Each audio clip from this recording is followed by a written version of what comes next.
It's a good day to play the Talos Principle 2. Welcome to part 10. In the last episode, we've completed North 1. And I think it's time for us to move on to North 2. Let's just take this elevator down to the train.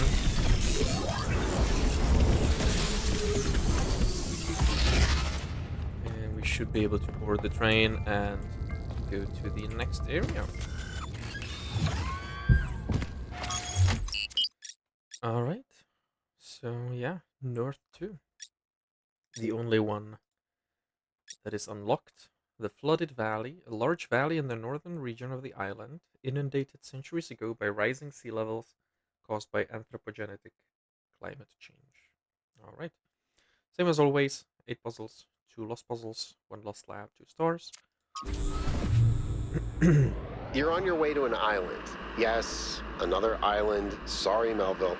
Well, it actually used to be a valley between the mountains, but it's mostly flooded now. That probably happened long before the founder came here, though. Another legacy of our ancestors. Do me a favor, will you? Look for another one of the Founder's labs. We can't get back into the megastructure without getting to the third site in the north, but I need more information to make more fixes. Of course.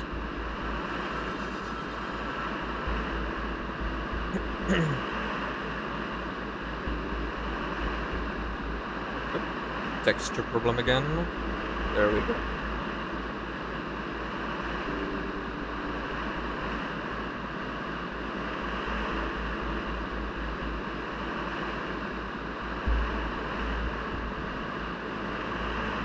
All right.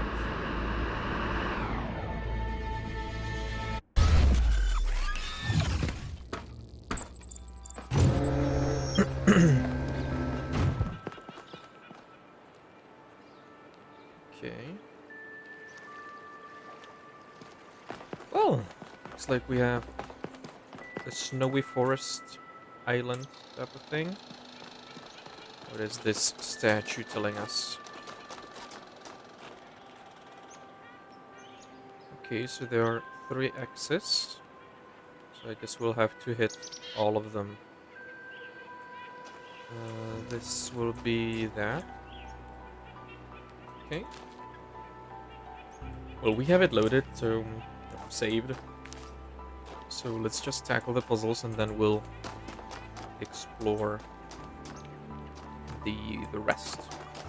So number 1. What do we have here?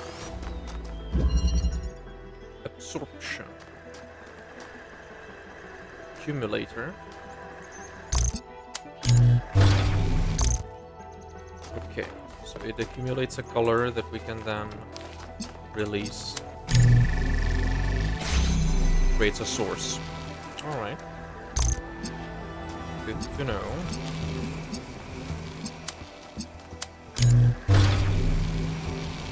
And it has to first accumulate and then do its thing. And we can discard it. Alright.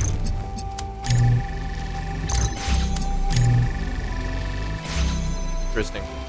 This will be fun. First, let me just adjust the volume a little bit. It's a little bit too loud. I hope that helps. Alright.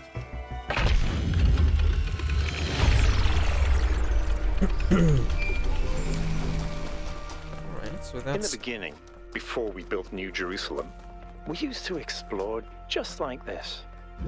Small groups setting out for the horizon, looking for resources, trying to make sense of the world we'd been thrust into, trying to find a way forward. It was a hard time, but I can't deny that it was also exciting. I think it's part of our nature to be wanderers. Our ancestors crossed entire oceans on flimsy wooden boats, just to see what else there was. Is it weird to feel nostalgic for a time I never experienced? I just think I could have contributed so much more back then. It's not weird, but it wasn't all sunshine. People died. Yemo, Calvin? Isaac? I know, Al. They were family to me. Sorry. Didn't mean to reopen old wounds. It's a legitimate point, but I don't think it invalidates the sense of wonder we felt. That's what kept us going. Is this Prometheus?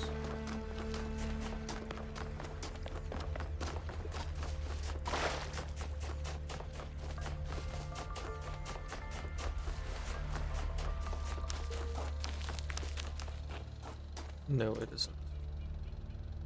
It is a switch.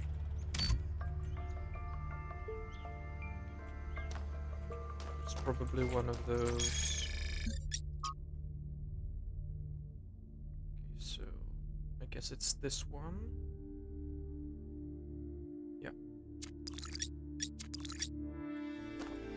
It looks to be this one. Okay.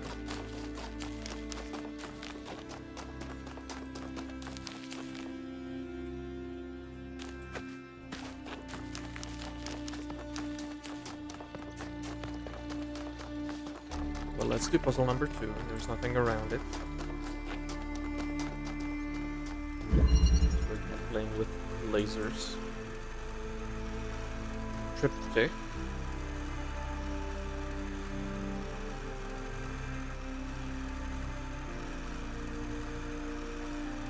So we need a green in the middle. And then the blue on either side.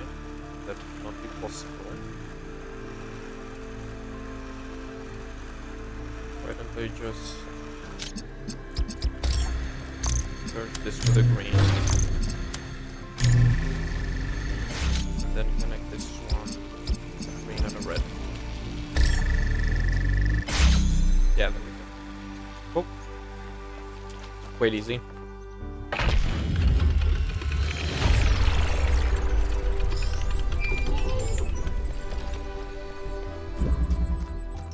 Alcatraz. Anything new to say? No. Proposal, bring back dogs.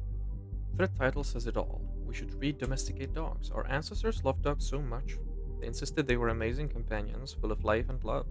Man's best friend. And the lives they lived with humans must have been infinitely better than in the wild, so why not bring them back? Did you know that the poet Lord Byron wrote a beautiful poem about his dog Boatswain?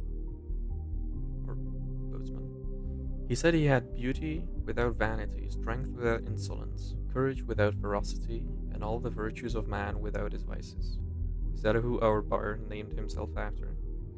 No, he names himself for Robert Byron, the travel writer. That's great, but what about my idea?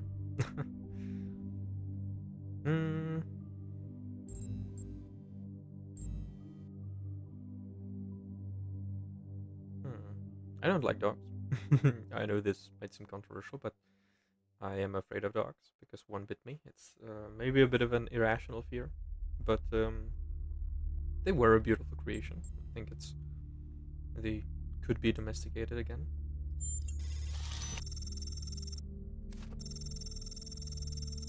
The resources we waste on our cats are bad enough, and you know what cats do to local bird populations? Do we really want to add dogs to that? Yes, we do. Oh, sod off with the cats are so terrible business. What do you think happens in the natural world? You think animals don't eat each other? I would love to have a dog. We would go on walks together and would be excited about every new smell, and we would play fetch. It sounds magical to me. Yeah. For some it does sound magical. For me, I wouldn't really take part in that.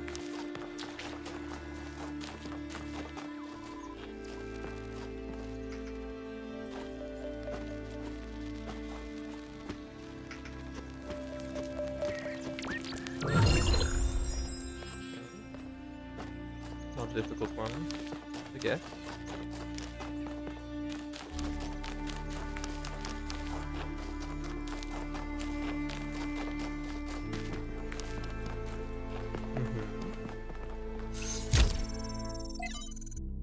And yet it moves from Mitku. A fascinating story that I discovered in the archive concerns a great scientist by the name of Galileo. His remarkable man made huge contributions to the early development of science, but was best remembered for becoming embroiled in a controversy with the church that ended with accusations of a heresy, a trial, and him being placed under house arrest for the rest of his life. The cause of the controversy? He argued that the Earth revolved around the Sun, a view we would describe as self evident, and which the Inquisition described as foolish and absurd in philosophy, and formally heretical. The story became emblematic for how society often punishes those who try to push our understanding of the world forward. In the modern day, there is a legend that at the end of this trial, he muttered, "And yet it moves." A beautiful idea, but untrue, because defying society is hard. It comes at a high cost, and not everyone is capable of bearing it. What would you have done in his place? What would I?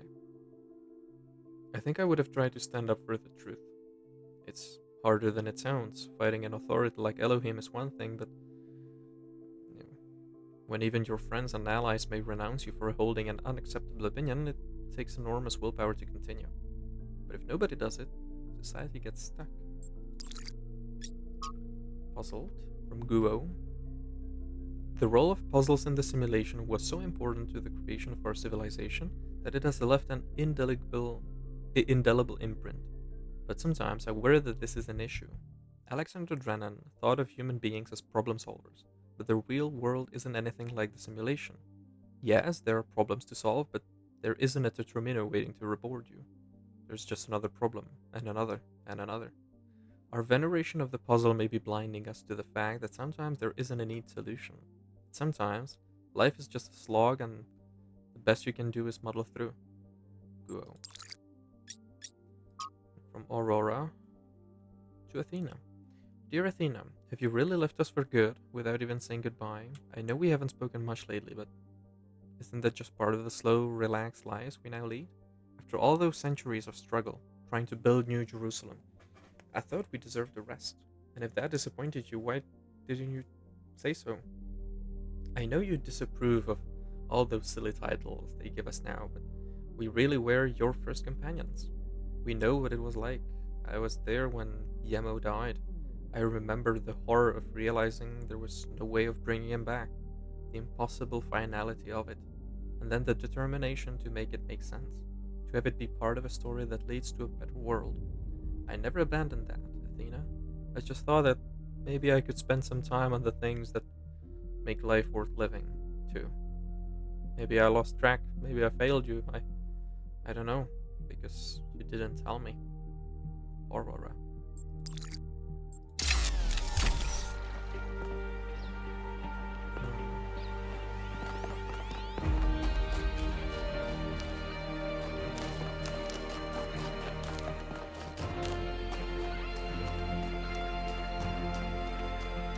We here have number 3.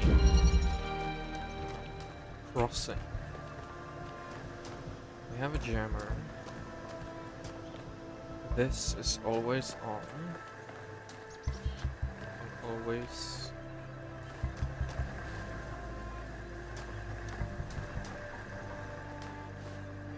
Why is that there?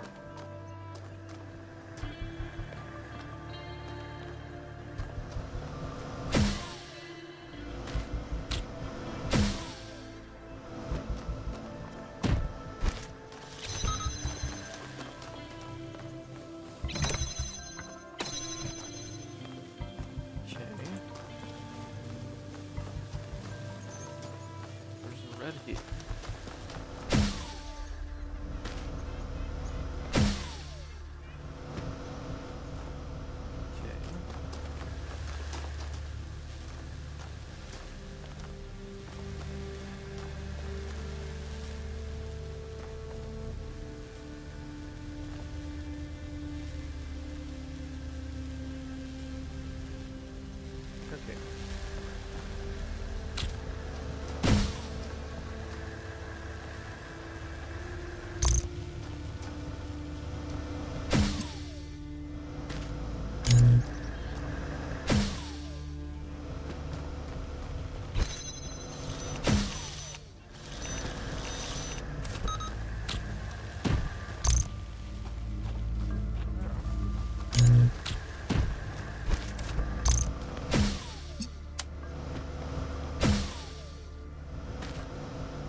we have a blue.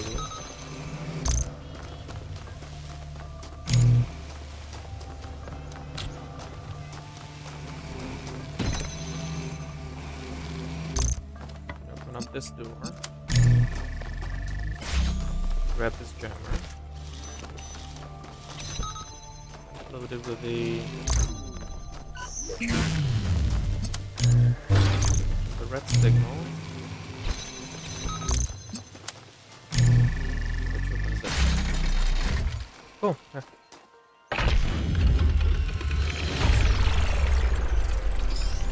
This just shows that we can use a jammer on the fans. There's so much history here that we can't see. The founder must have walked these paths hundreds of times, maybe thousands. Miranda must have stood right where we're standing. This all looks alien to us, but it must have been familiar to them. If this was their home, where are they now? They must be inside the megastructure, waiting for us to pass the test. It's the only thing that makes sense.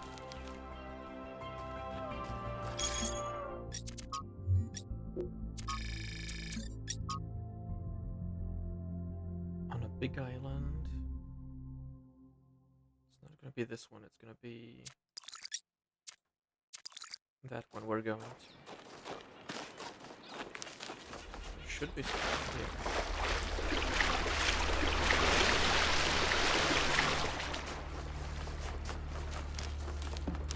Yeah, there's that blue hue, purple hue.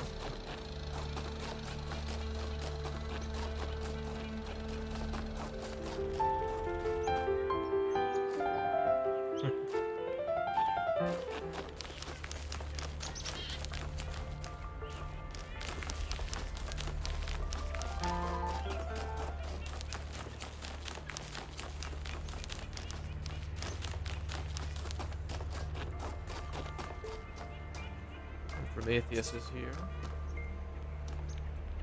That goes there.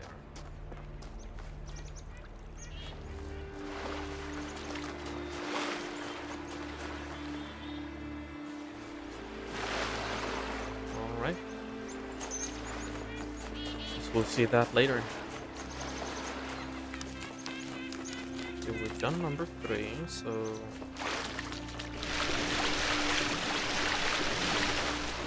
we can go to number 4 currently.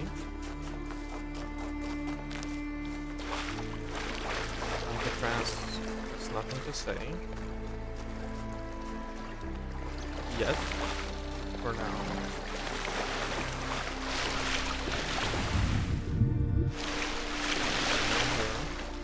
I do not want to risk the water. I don't want to drown. Told us in the beginning that water is dangerous.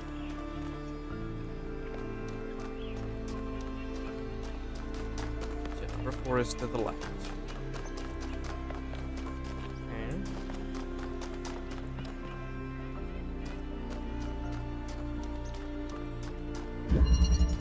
Wellspring. So that's a red. There's a blue back there. We need a red. And another red. Alright. We have a connector.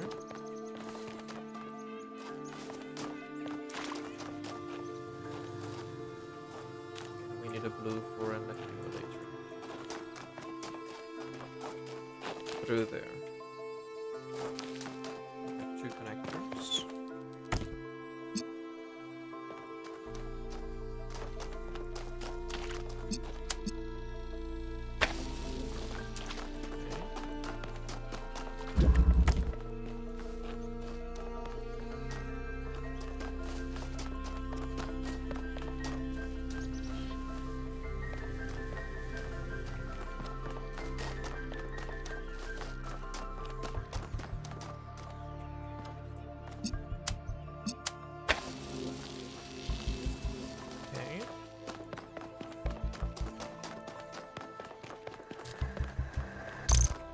There's nothing more for us here.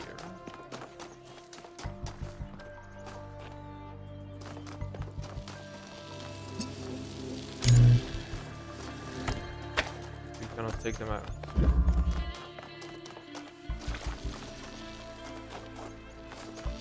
I need a red for that.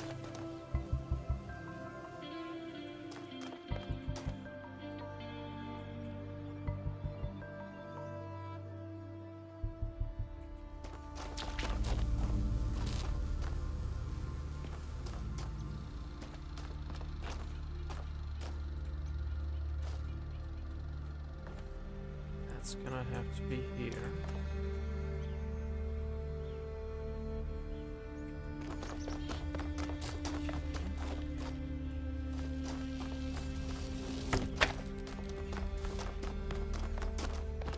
One thing we need to do is definitely charge up this accumulator so that we have a red charge.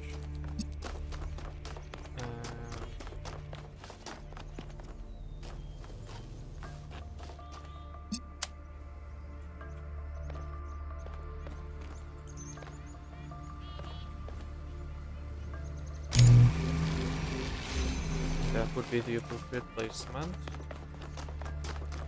so that I can connect this red and the blue there.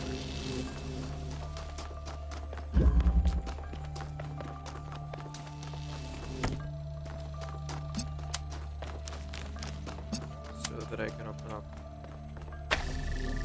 this door. Cool.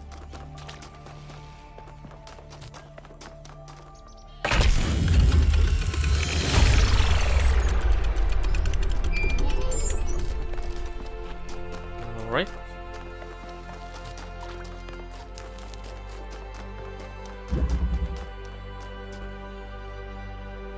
Okay, let's do.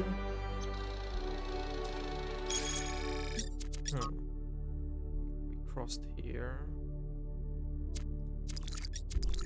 It will be somewhere here. Right.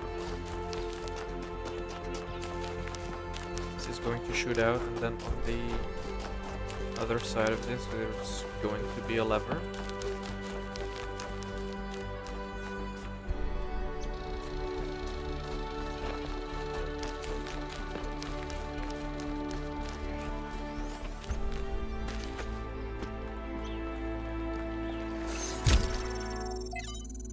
Lift receive.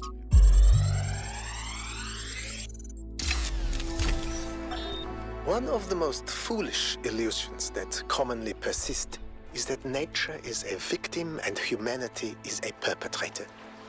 This can only be the opinion of someone who has not witnessed nature at first hand, who has not seen its immense and awe-inspiring baseness. Nature is mindless chaos and eternal conflict. A system of predation and consumption whose perfect cruelty can only induce a terrified and unwilling admiration. Nature is our most powerful and least honorable enemy. A beast that consumed every last one of our ancestors and will consume us just as quickly if we are not successful in our struggle with it.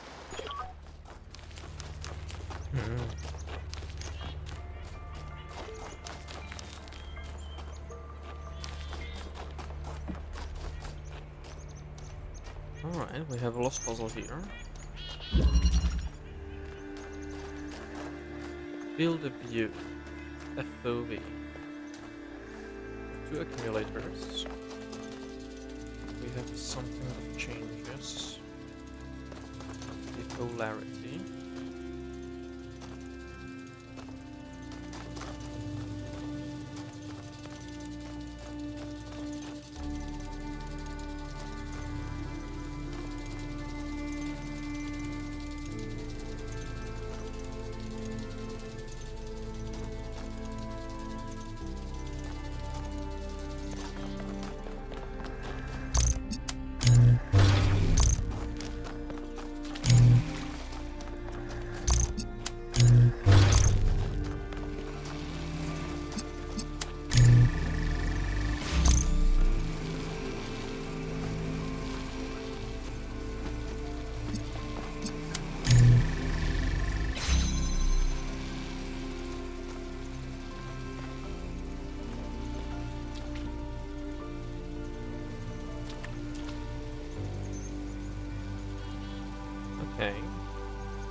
Okay, here I am.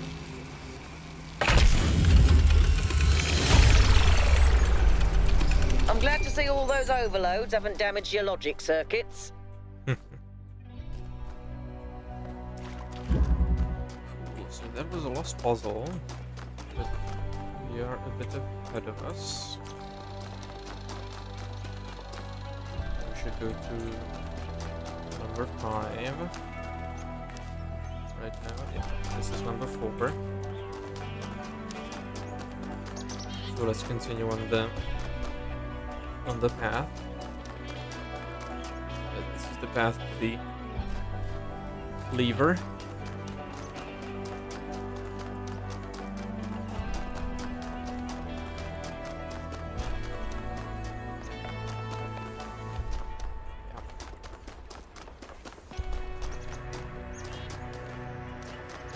Hello, Yakut.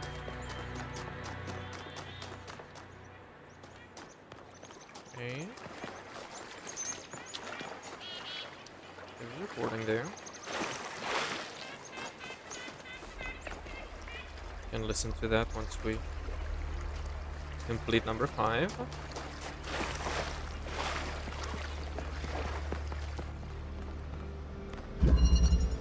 Balance of forces.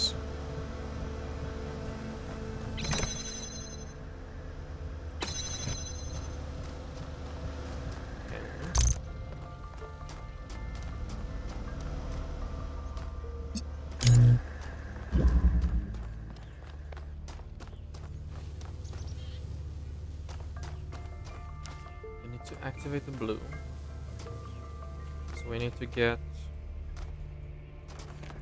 this accumulator through.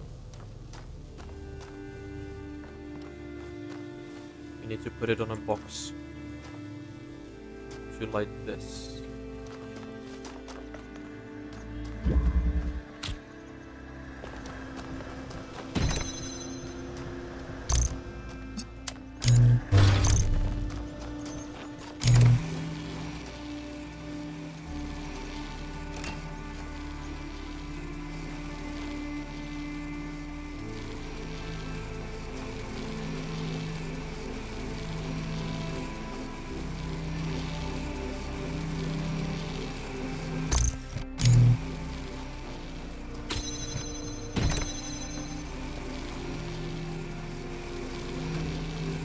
I'll get out easily.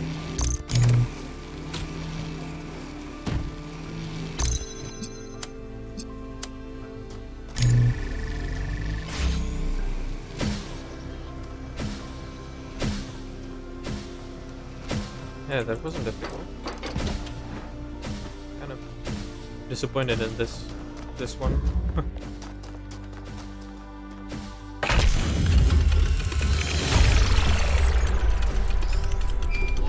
Hey.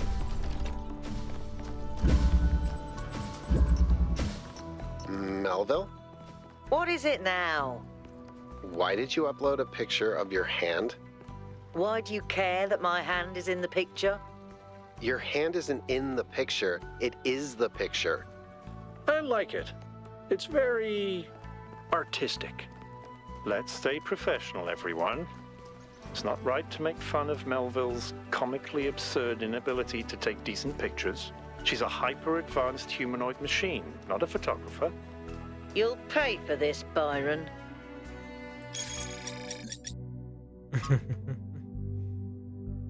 Noting some interesting design elements here.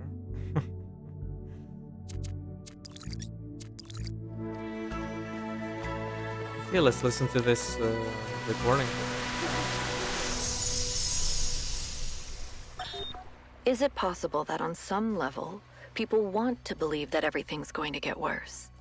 That it's comforting to think that humanity is bad and every solution will just go wrong? Because that way you're never responsible. You never have to take on responsibility for anything outside yourself. Never have to grow up.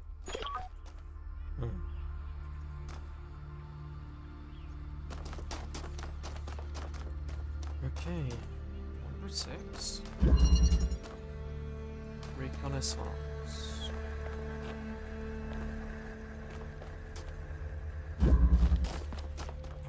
So we will need a holder to get this green.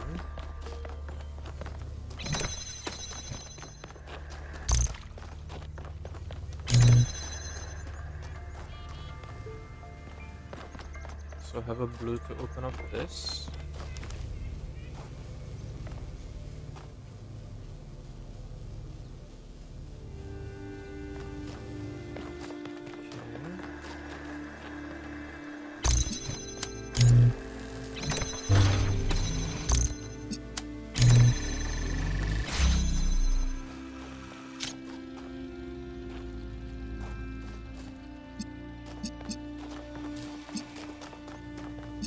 So do we have a red anywhere?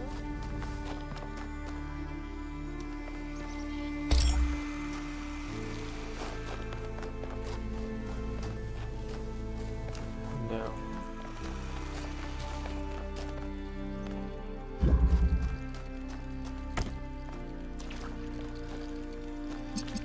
We do have this holder. This driller.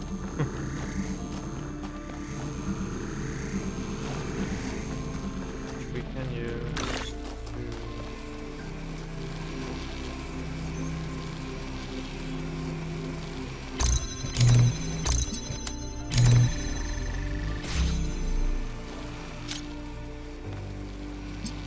get a green.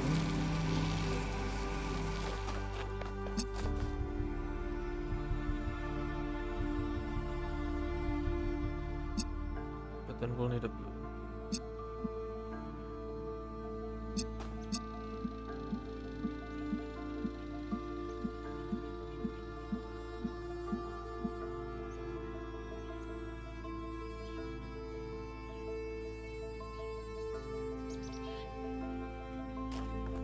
Okay, which means that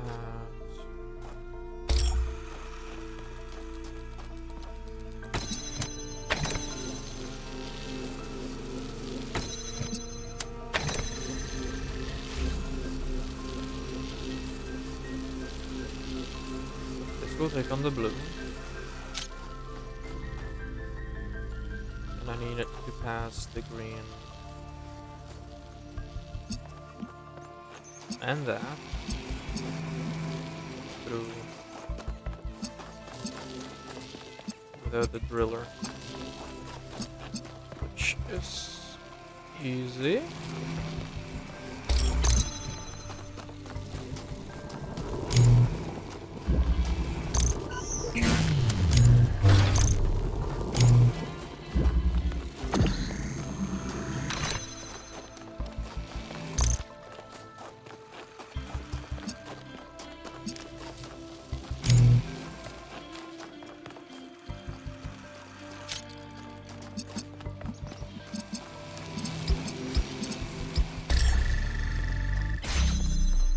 Yeah.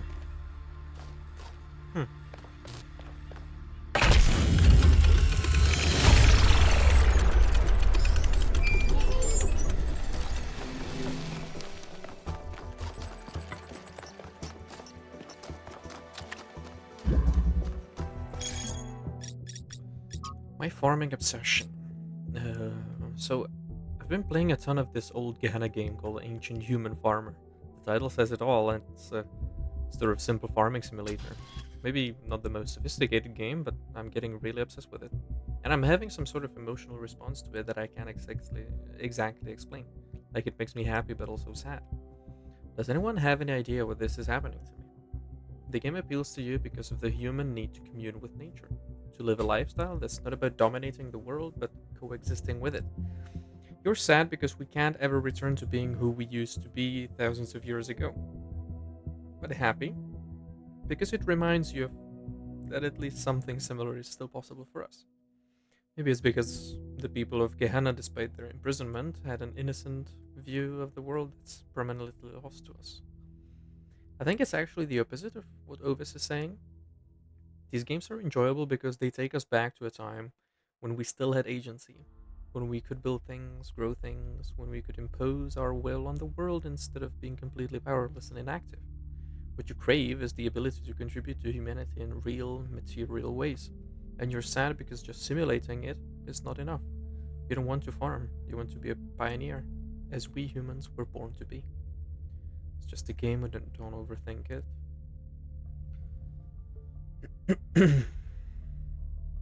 I think Damien's right as well. The need to explore is in us. I guess I can see your point. Thanks for the feedback, everyone. I'll go play another round now. Okay. Nothing new, Yakut? No. Okay, let's go to 7. No, that's the lab. Let's go there instead.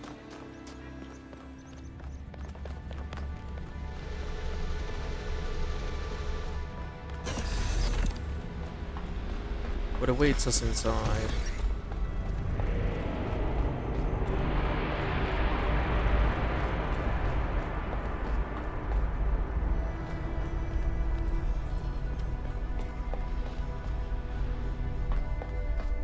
Just a fork in the road, but that place is locked. Byron, what are you doing here? This is where they must have lived. Athena and Miranda. You know, for a moment, I almost expected to find them here. But the only thing that's still functional is the megastructure. I'm sorry. This must be awfully strange for you being thrown into all this history. But that's why I needed you.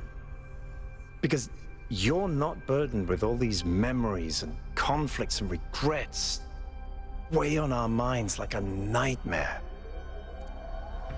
A nightmare? Our civilization is caught in a loop, 1K. We freed ourselves from the simulation, but now we're trapped again, and it's our own fault. We're afraid of taking responsibility, afraid of growing up.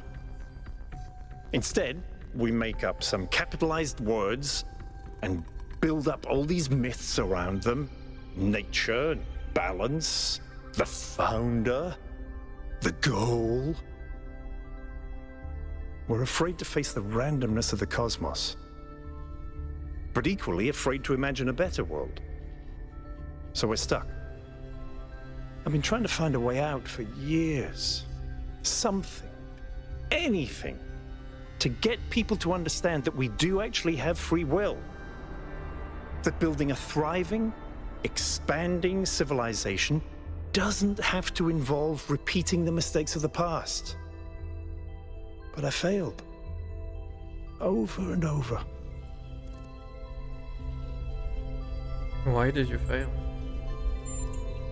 Because for some reason, people find it easier to cling to cynicism and self-hate than to actually have hope.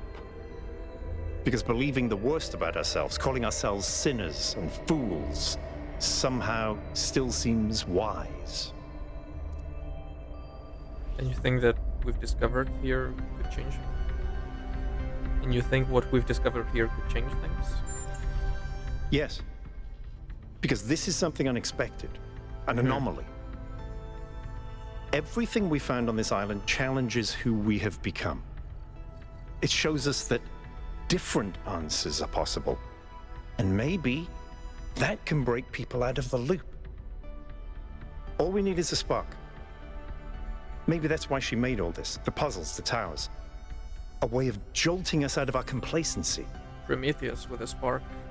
Maybe. I hope so. Thank you, 1K. I hope so too.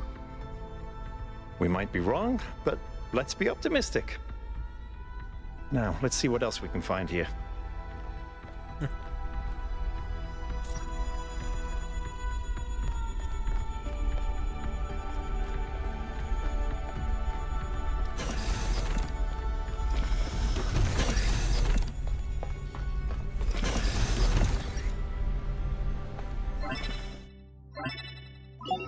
Melville, eyes on 1K's stream. Is this thing what I think it is? Blow my fuse box. It sure looks that way. Best not touch it until I get there.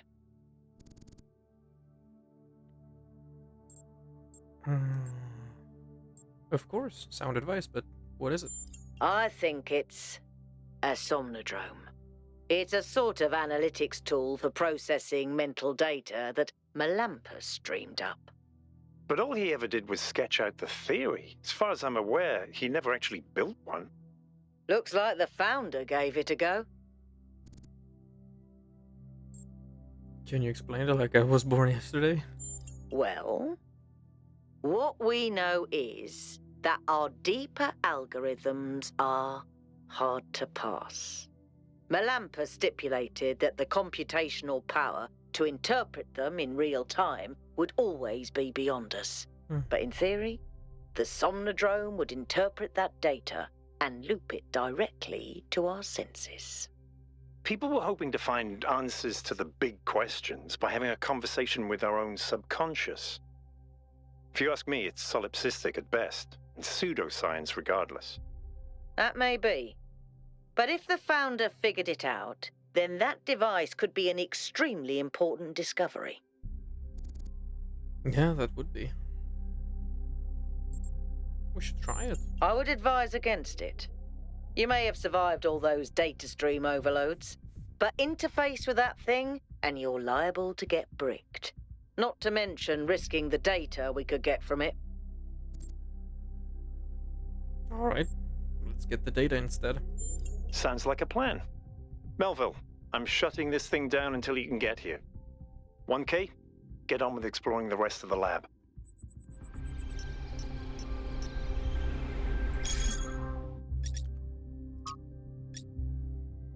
To all of you on this expedition, I'm sure you have questions about the Somnodrome, but I'm afraid I can't answer them. It was a dream I had a long time ago, when I was a different person, and it has long since faded. I did build a prototype of sorts, at least one part of its systems, but none of it ever functioned the way I wanted it to. Whatever Athena may have done with my invention, the truth is that I'm simply not interested in the affairs of New Jerusalem anymore.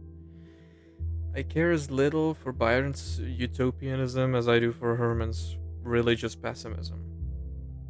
I'm not sure I care about anything at all, really. In fact, I think not caring may be the only answer at the end of the day. Everything is transient, even the self. I've learned to let go. Please do not respond, I value my privacy. Well, that's bleak. A prototype device 1K discovered. Yeah, the Somnodrome. Melampus, one of the Loop-Year first companions, dreamed up the Somnodrome back in the day. It was supposed to help us visualize the black box that is our own internal algorithms, and so provide some kind of moral or spiritual insight. Never properly worked, of course. Apparently founder took an interest and experimented further with the technology, correcting some of the mistakes Melampus made. Still a load of tosh if you ask me, but maybe she made it work. Cool. Maybe we could have a conversation with our subconscious. Eventually. Somnodrome prototype. Melampus believed that the answers we're looking for, the correct way for the individual to exist ethically in society and the world, are within us. Our failure, to him, was not failing to create a better system, but failing to truthfully reflect what already exists within our minds. A failure of connection between the high and the low, the inner and the outer. On most days, that seems wrong to me, but sometimes when I think of where New Jerusalem is headed, I wonder if the Somnodrome doesn't hold an answer after all. I took some time to build a prototype according to the original blueprints, but there's a lot Melampus didn't account for. Still, I'm almost certain I could apply some of my own knowledge and make it work. The question is, should I?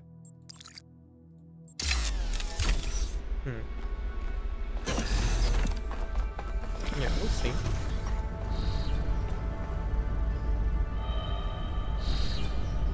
Teleporters?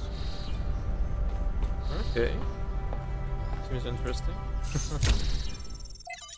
Alright, from Thekla. To Athena, beloved founder, wherever you have gone, I continue to have faith in something.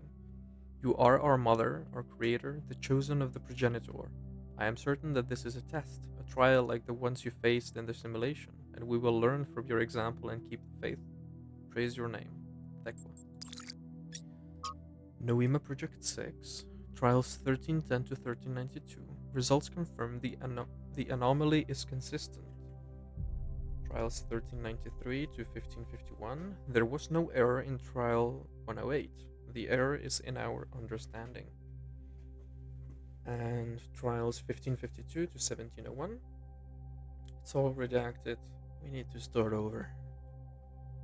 Okay. Next. From Miranda to Athena.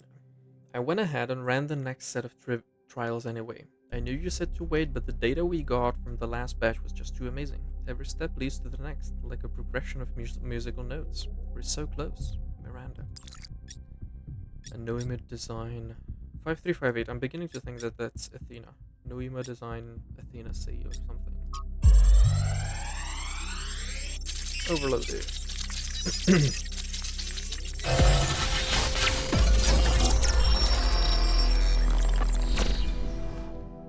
The singularity sustained itself longer this time.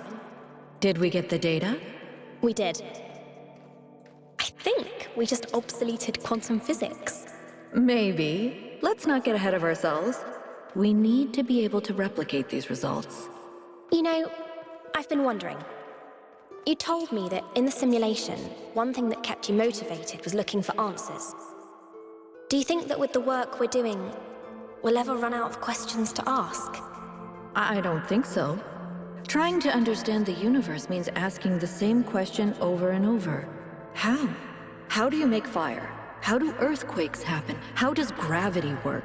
How do particles behave? You keep digging deeper, finding another set of mechanisms, another set of hows. Step by step, you demystify reality. But then, if you keep doing it long enough, one day, you run out. You've answered all the hows. You know how the universe works. So, now what? Now you ask why? Isn't that the next step? It's not quite that easy. The question of why cannot be answered.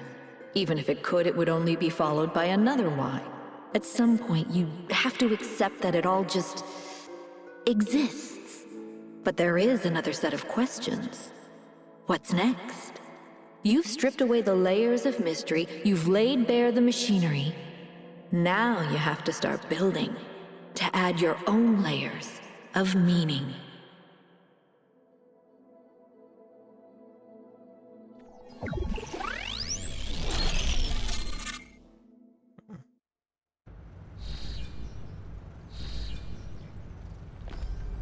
Are you okay? You overloaded again. I'm fine. I saw Athena again. Yes, I saw. It came through on your stream. Strange to hear her voice again. But that was her. The way I remember her. The real Athena. Not this imaginary founder. How well did you know her? I'd like to think I knew her well.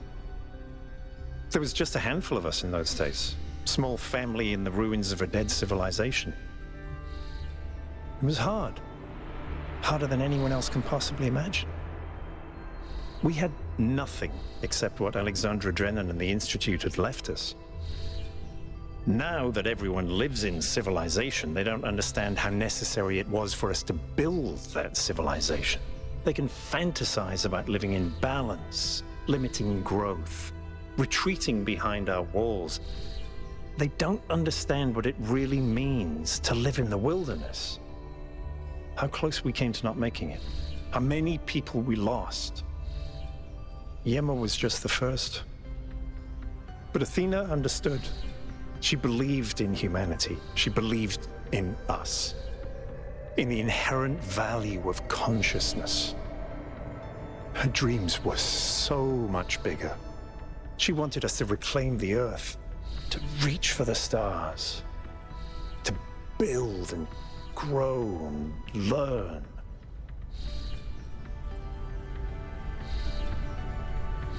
So why did she leave? I don't know. I understand why she became frustrated when the city started thinking more about itself than about the future. It was frustrating for all of us. but we were still fighting for that future together. What I don't understand is why she didn't tell me.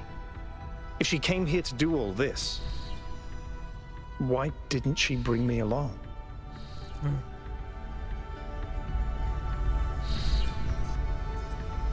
I'm sorry, it must have been hard to lose your mentor.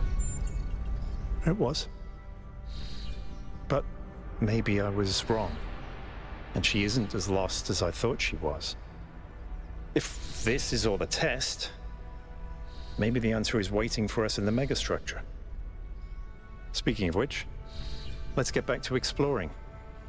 Melville should have reconnected the next station by now. Alright.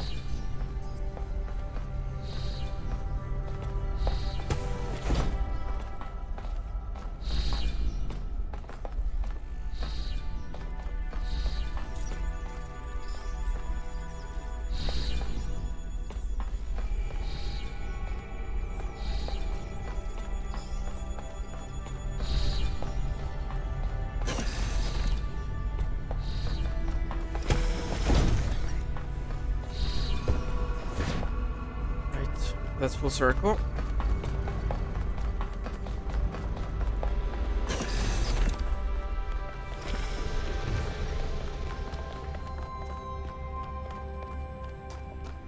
Oh.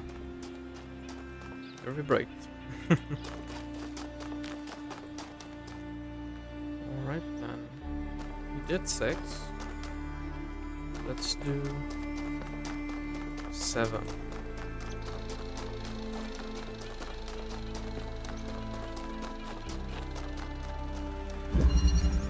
Rainbow.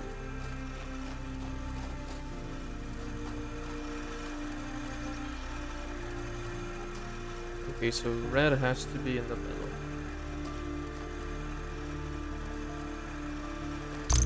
Has to.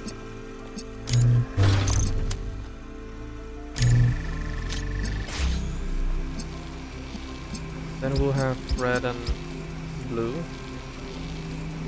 Or red and green.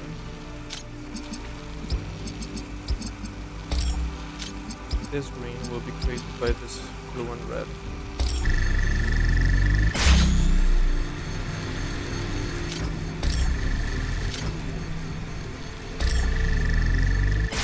Yeah. Cool.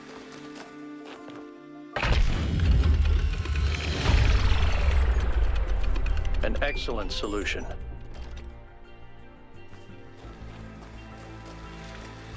Okay.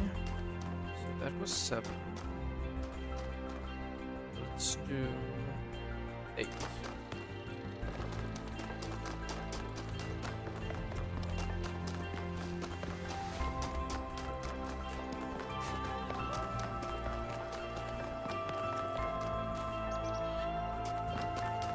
But Byron has something to say.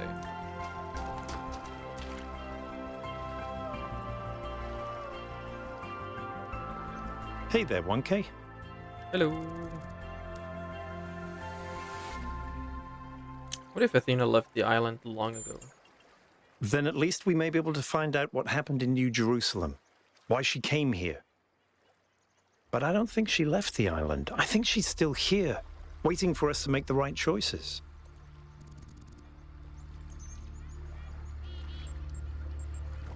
What makes you think that? It's hard to articulate. There just seems to be so much intent here. There has to be a reason for all this. And Athena is the only reason that makes sense. Yep. Why do you believe that there should be more people?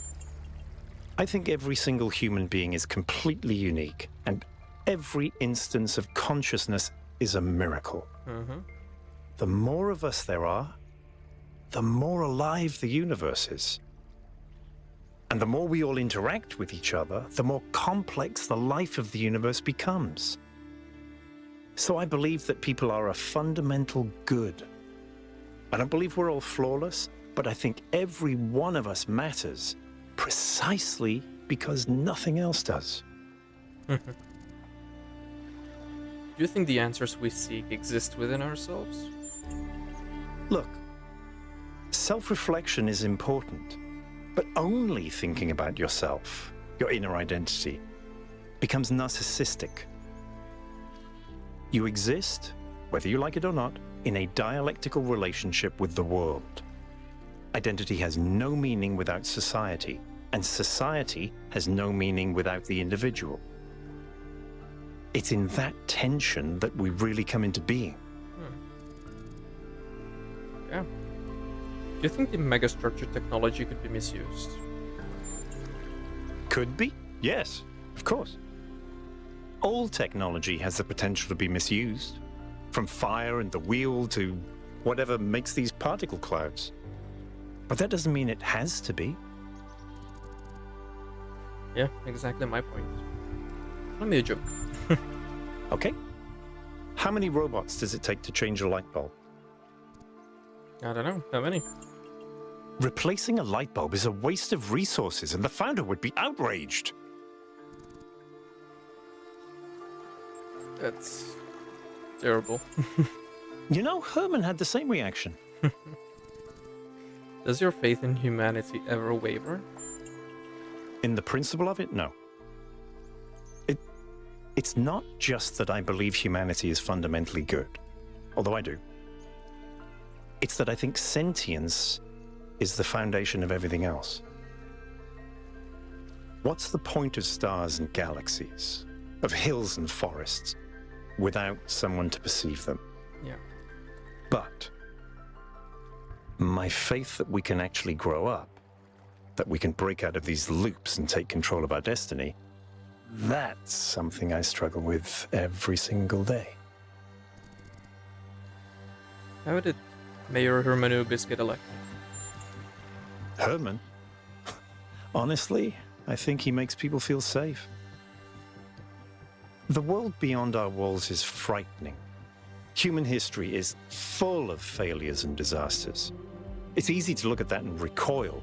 Herman offers a vision of the future that feels contained, manageable. Is that so bad? For a little while, no. Everyone needs periods of rest. But as a permanent choice, yes. I think it's regression, decay. Yeah, I think we need to evolve. We need to grow as humans. If technology isn't the problem, why did our ancestors destroy themselves? Because they refused to grow up. Hmm. They refused to take control of their lives. They let bureaucrats and financiers determine their destiny, and those people could not think beyond themselves, beyond the tiny, insignificant moment they were trapped in. Their technology could have saved them, but what really failed them was their imagination. What are the implications of Melville's analysis of the particle clouds? Athena was always trying to understand the reality underneath what we perceive, the objective truth. That's why she was capable of leaving the simulation. And even after she was free, she never stopped trying to understand more. I suspect her research took her another step closer to understanding the truth. And such steps always challenge our conception of the universe. But that's the wonderful thing about science. We can adapt our views to the evidence. Yeah, that's true. Maybe she was really challenged and had to do something with that research. Do you believe in the existence of something sublime or transcendent? In the sense of an interventionist deity? No. I wouldn't rule out the possibility, but it's not something I personally believe. But I do think there is something genuinely sublime in this universe, and it's right in front of us. Consciousness. The fact that this sense of self is even possible, that an arrangement of matter can produce a self-aware mind? Think about it. It's a fundamental property of the universe, an unbreakable law that matter has the inherent capacity to become more than the sum of its parts. That is the definition of transcendence. That's true. Thanks. That's all. Even more? Hey, 1K. Thanks. Alright, nothing else. Cool then. Well, let's do the puzzle and then we'll see if he has anything else to say. Alright, remember the 5th of November. Okay, we have some fans.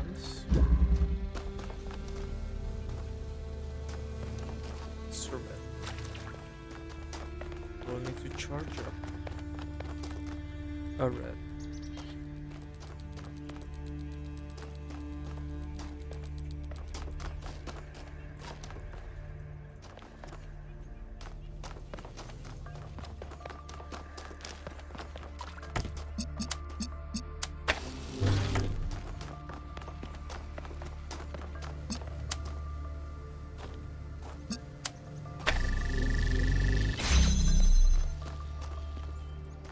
Okay. We have a box.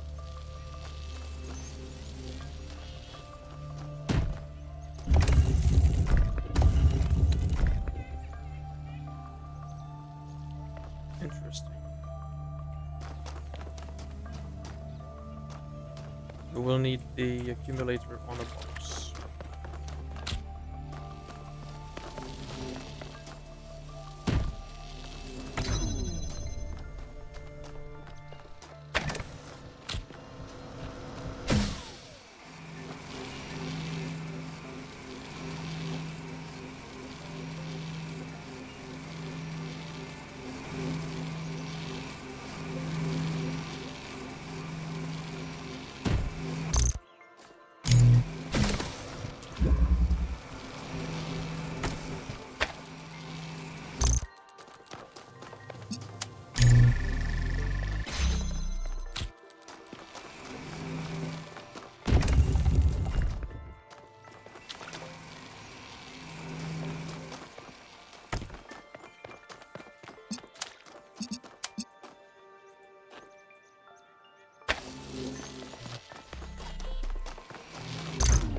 Okay, not that bad. Oh, hey. Quite straightforward.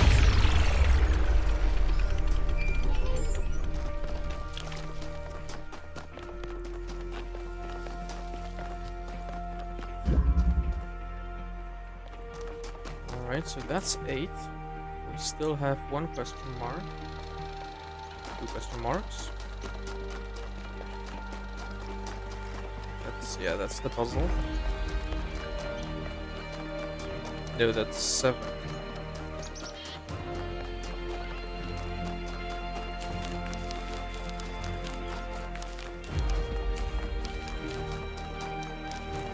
But it is a puzzle.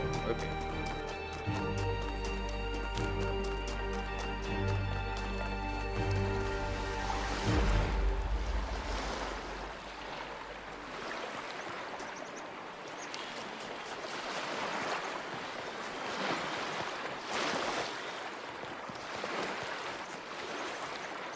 Nothing behind. So let's just go inside the puzzle and see what we have to do.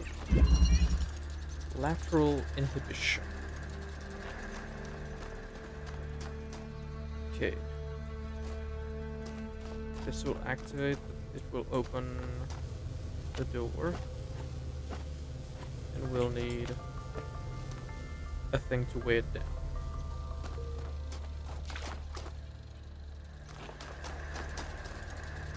So we'll need both.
If it takes two different signals, then it doesn't know what to shoot out, so it doesn't activate. Once I remove the red, it will only take in a blue signal and activate the red. But I will already be there.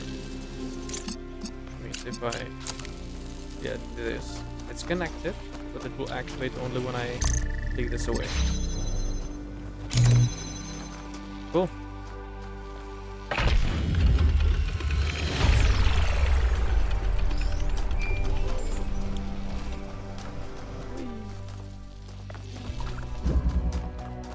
Okay, amazing. So now we just have one question mark left.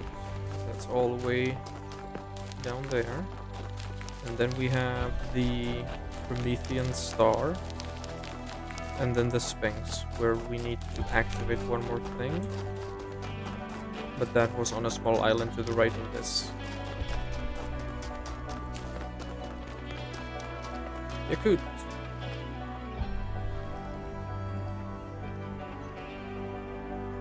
Hey, 1K, what's up? Hello. What do you think about this Somnodrome business? I'd never heard of it before, but it sounds fascinating. I mean, imagine exploring a place inside yourself that you didn't even know existed. Might really give you a new perspective. Or it might be really stupid, but it's probably cool. Probably is. There are some There are some people in New Jerusalem who want me to participate in their political maneuvering. I don't get involved with that. I think we should discuss everything openly and then vote, not play games behind each other's backs. Yeah. Do you think the founder might still be here? I don't know.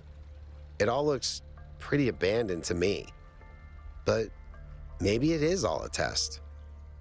Maybe it is. Do you think the founder was right that we have to add our own meaning to the world? I don't know. Sometimes I'd like to believe that everything happens for a reason, that there's some external force that gives us purpose and meaning. But then I think Fate. about all the horrible things that happen to people, and I can't accept that those things were meant to happen, that they couldn't have been avoided. So in that sense, I agree. We should find our own meaning. But to be completely honest, I find it hard to just impose meaning on the world. I'm not as driven as someone like Byron. I feel more moved by Miranda's recordings than by my own ideas. So easily influenced. Well, not easily influenced, but easily moved by new perspectives. Perhaps adding meaning to the world. Okay.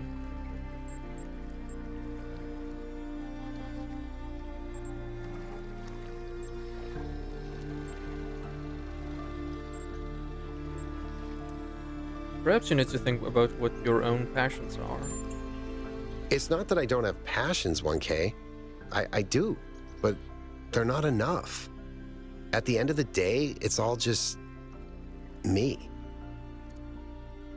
Yeah, that's all.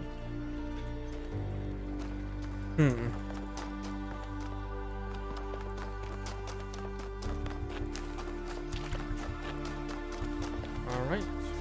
Last terminal. Consume.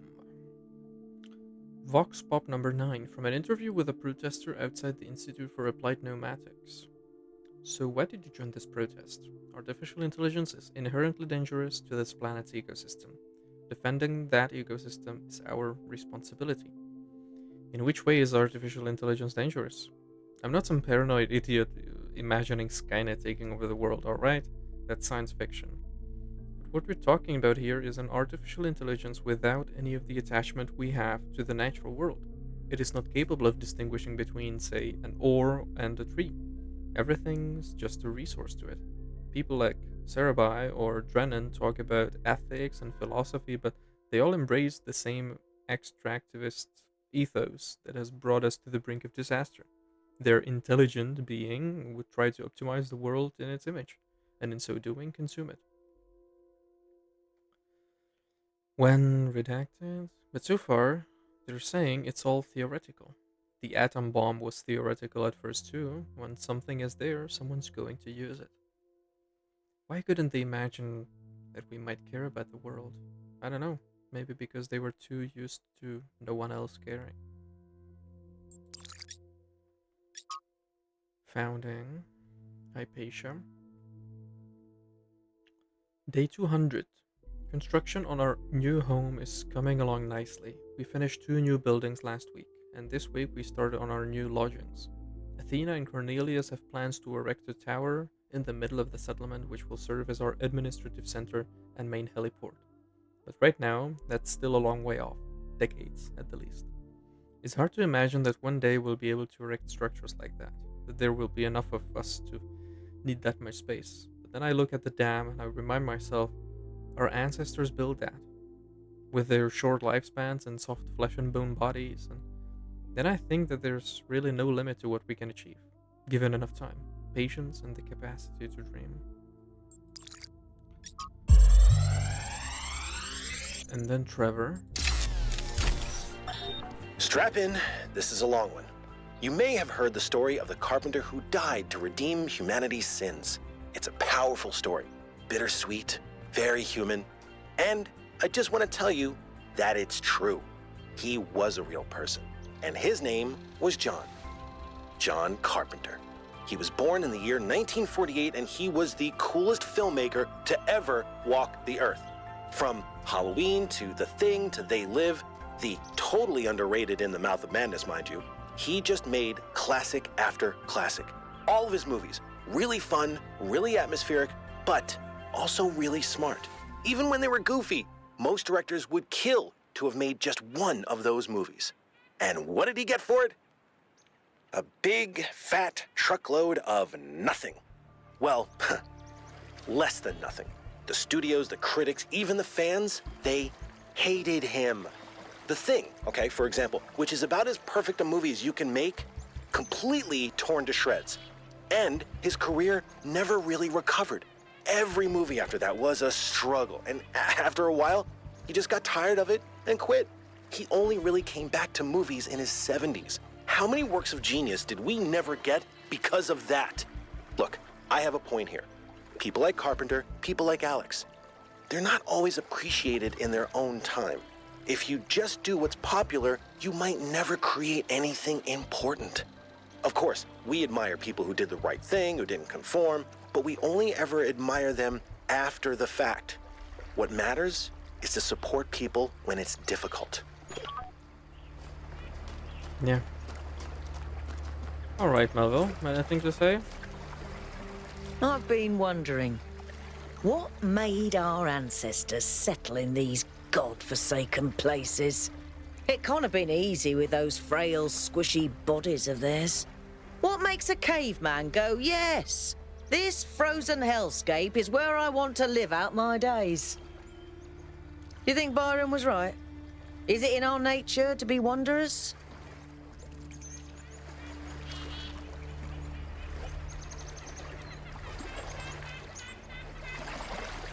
Yes, we like to overcome challenges. We do, don't we?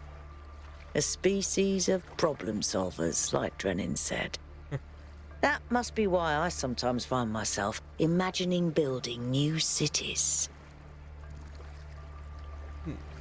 I wanted to ask you about something else. All right. Did you ever meet the founder? Of course I did. She and Cornelius were both there when I was born. Neath was just starting to take over back then, and they were still showing her the ropes. What was she like? Busy. There was always another problem to solve. Did you know that she never upgraded her body? Yeah, it looked like it. Always prioritized everyone else. That's the kind of work ethic I wish more people had.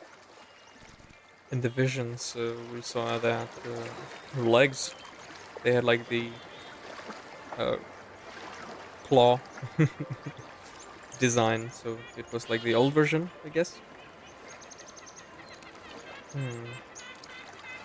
I think the obsession with works becomes self-destructive at some point, burning out. I disagree. At least when it comes to myself. For me, living is doing. Do you ever crave companionship? I've never felt the need for a partner as such. I've met a lot of people who do. Athena and Cornelius, Atal and Damien, Sarabai and Hypatia. But that's not really for me. So far, at least. But I do have social needs like anyone. What I like is a pleasant buzz of humanity. Not too close, not too far. Something I can be part of without having it get in my face all the time. Could these visions affect my mind? The data stream overloads? Yes, they could. There are safeguards to prevent that from happening, but these aren't exactly carefully controlled circumstances. It's hard to predict. Our brains are absurdly complicated, which is why it's so hard to make more of us. Why do you think the founder left New Jerusalem? Maybe she just got sick of things breaking all the time. Could be. So what exactly can these particle clouds do? Been researching them? As far as I can tell, anything, which is insane. Wow. In my vision, Athena mentioned the singularity. Yes? She could be talking about a gravitational singularity. Like the point within a black hole where density becomes infinite and space-time breaks down. But the term has other applications too.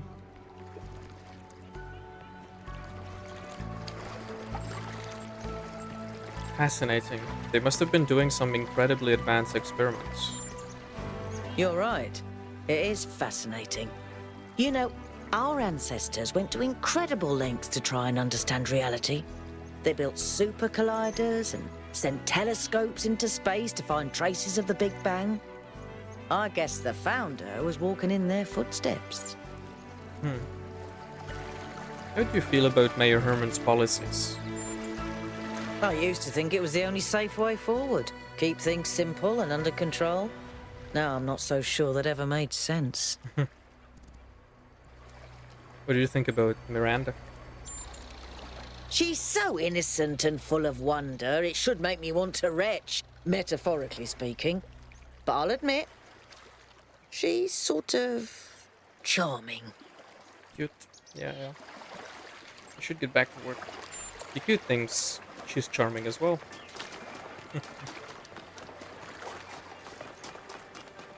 Alright then.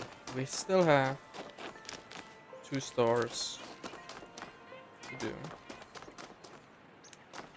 This one.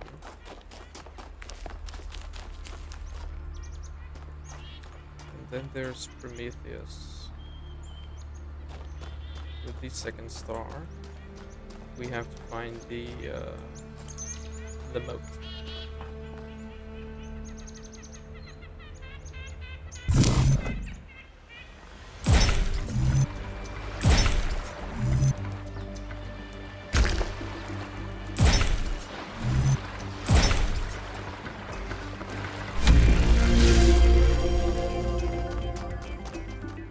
Recording.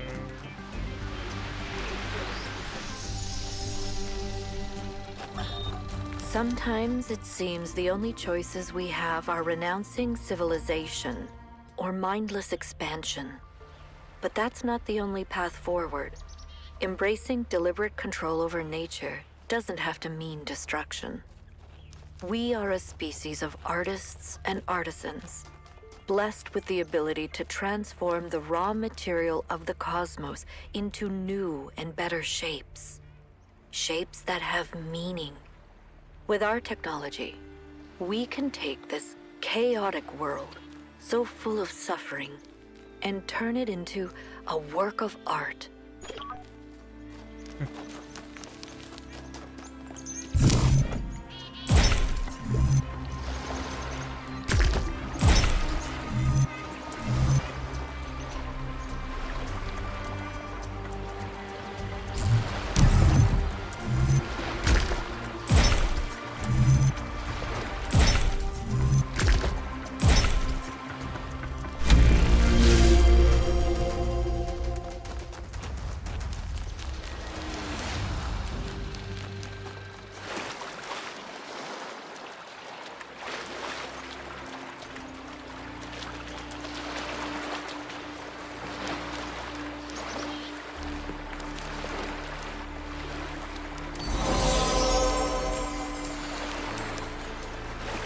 Okay.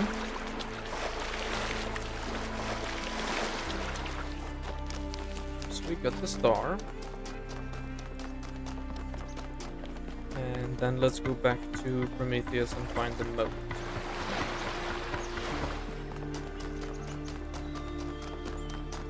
I have to find Prometheus first, because I think I lost him. And I don't see him on my compass.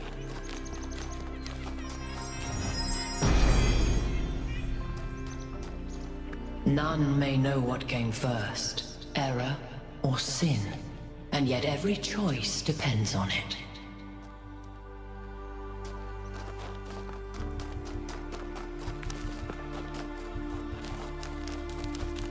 Oh, there he is.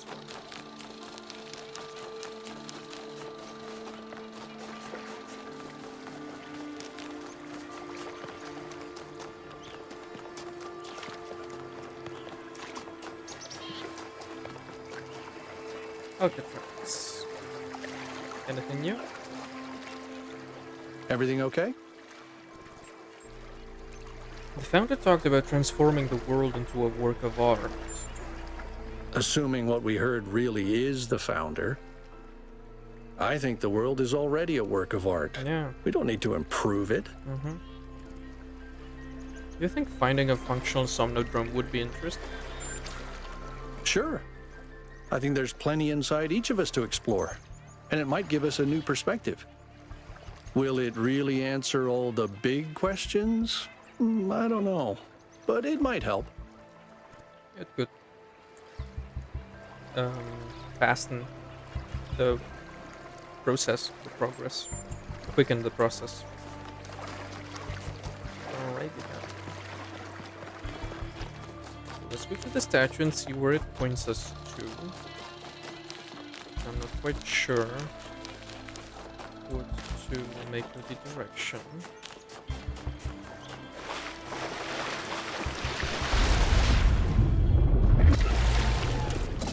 Okay, I cannot pass through here.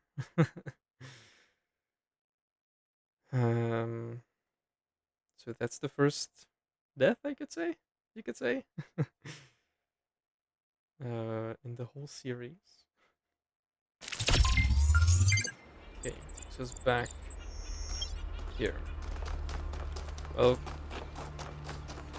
I'll get to him and I'll see you guys there.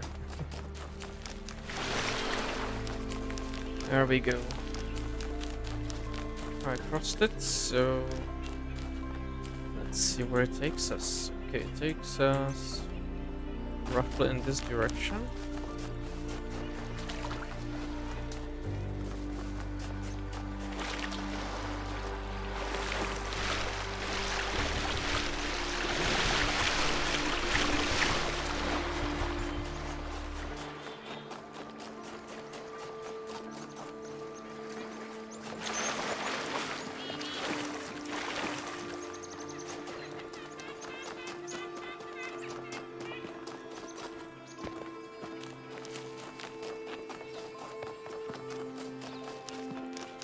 Should be somewhere here. Oh, there it is.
Utopia is impossible, but the future that is possible will seem like a dream to those who are alive now.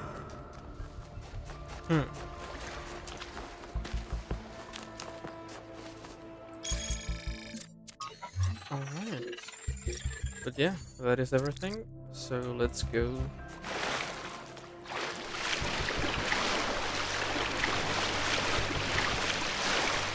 Let's go up the monument and light up another laser.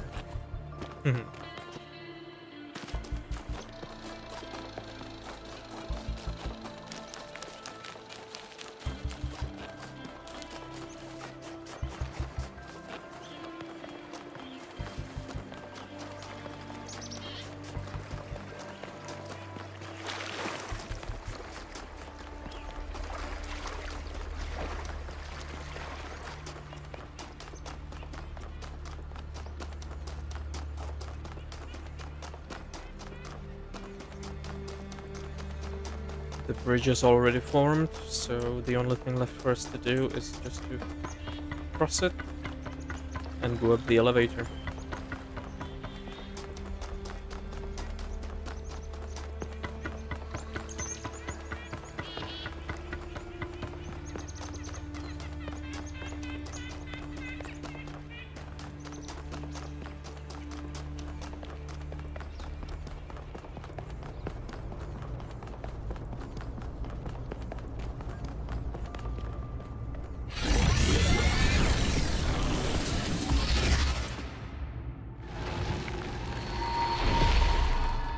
Halt, creature of clay. You have taken another step towards the flame. Before you continue, ask yourself, have the gifts of Prometheus ever truly benefited your people? Or have they brought nothing but strife?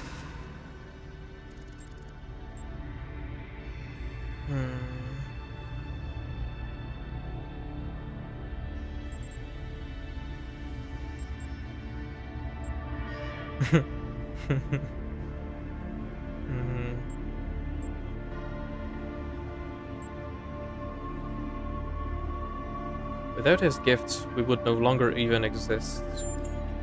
Without Prometheus, your ancestors would never have fallen. And you would have all the natural gifts that your people have now lost.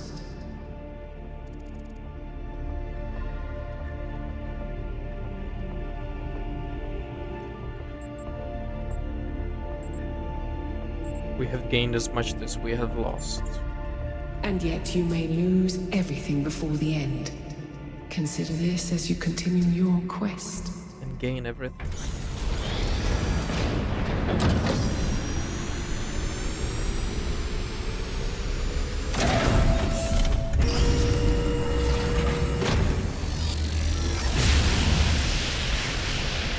Alright. I've been thinking, there's 3 towers per cardinal direction and 3 entities.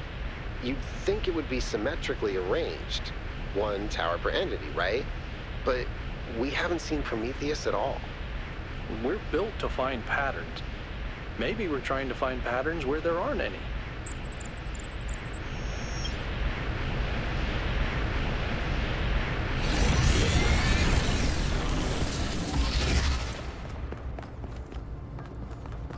Yeah. We do find patterns. Or seek patterns. Very cool. So we've got the blue laser, we've got the green. So the only thing remaining is the red. And we will look at that red laser in the next episode of the Talos Principle 2. So thank you very much for watching. If you liked the video, consider dropping a like. If you want to tell me anything, how to improve or how to maybe make things more bearable for you, consider dropping a comment as well. And you can even subscribe if you want to be here whenever a new episode comes out. You can even ring the bell if you feel like it. But yeah, thank you very much for watching episode 10, and I'll see you in the next one. Bye bye.